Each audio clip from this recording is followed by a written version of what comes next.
সুপ্রিয় নোয়াখালীবাসী, আমি এই মুহূর্তে সরাসরি যুক্ত হয়েছি। আমি যদি আপনাদেরকে জানিয়ে রাখি যে পবিত্র ঈদুল আজহাকে সামনে রেখে নোয়াখালী সদর উপজেলার প্রিয় দর্শক নুরু পাটারিহাট সরকারি প্রাথমিক বিদ্যালয়ের মাঠে এবং হাই স্কুলের মাঠে এক বিশাল কোরবানির পশুর হাট অনুষ্ঠিত হয়েছে। আমরা আপনাদেরকে সরাসরি সবুজ টিভি চ্যানেলের ক্যামেরার ফ্রেমে দেখানোর চেষ্টা করছি। এখানে যেমন ক্রেতা উপস্থিত রয়েছেন এবং বিক্রেতাও উপস্থিত রয়েছেন। আমরা দুই একজন বিক্রেতার সাথে কথা বলেছি যে আসলে তারা আমাদেরকে এমনটাই জানিয়েছেন, তারা কিন্তু সঠিকভাবে তাদের কোরবানির পশুর মূল্য পাচ্ছেন না, এবং ক্রেতা যারা রয়েছেন তারা বলছে যে আমরা বাজার নিয়ন্ত্রণে আছে, আমরা সুন্দরভাবে এখান থেকে কোরবানির পশু ক্রয় করতে পারছি।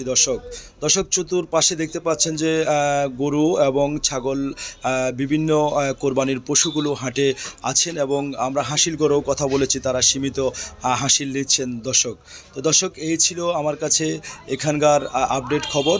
পরবর্তী খবর নিয়ে আবারও আপনাদের সাথে যুক্ত হব। সেই পর্যন্ত আপনারা সকলে আমার সঙ্গেই থাকুন।